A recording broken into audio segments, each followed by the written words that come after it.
PCS current news में एक बार फिर से आपका स्वागत है। आज की हमारी चर्चा का विषय है स्मूथ कोटेड ऊद बिलाव। सबसे पहले जानेंगे चर्चा में यह क्यों है, फिर उसके बाद स्मूथ कोटेड ऊद बिलाव के बारे में, फिर स्मूथ कोटेड ऊद बिलाव की विशेषताएं, संरक्षण की स्थिति और अंत में एक अभ्यास प्रश्न। हाल ही में दिल्ली स्थित राष्ट्रीय प्राणी उद्यान में 20 वर्षों बाद दुर्लभ स्मूथ कोटेड ऊद बिलाव के एक जोड़े का आगमन हुआ।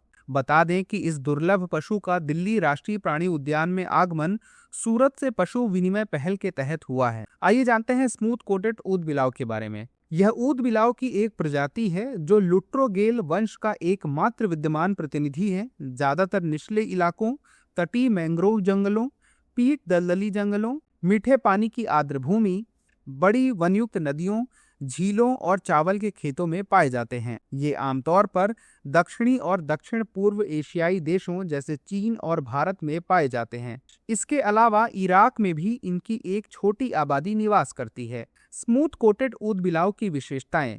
इस प्रजाति का फर अन्य ऊद बिलावों की तुलना में अधिक चिकना और छोटा होता है। फर पृष्ठीय भाग में हल्के से गहरे भूरे रंग का तथा अधर भाग में हल्के भूरे से लगभग धूसर रंग का होता है। इनके फर के नीचे छोटे कसकर बंधे हुए बाल होते हैं। ये आमतौर पर अच्छे तैराक होते हैं और समूहों में शिकार करते हैं। मछली पकड़ते समय ये धारा के विपरीत दिशा में वी आकार में चलते हैं। इनकी संरक्षण की स्थिति। आवास की हानि, उर्वरकों और कीटनाशकों से जल प्रदूषण और अवैध शिकार के कारण इनके आवास का क्षरण हो रहा है, जिससे इनकी आबादी में कमी आई है। उल्लेखनीय है कि स्मूथ कोटेड ऊद बिलाव को IUCN की रेड लिस्ट में संवेदनशील श्रेणी के तहत शामिल किया गया है। आइए एक अंत में अभ्यास प्रश्न देख लेते हैं।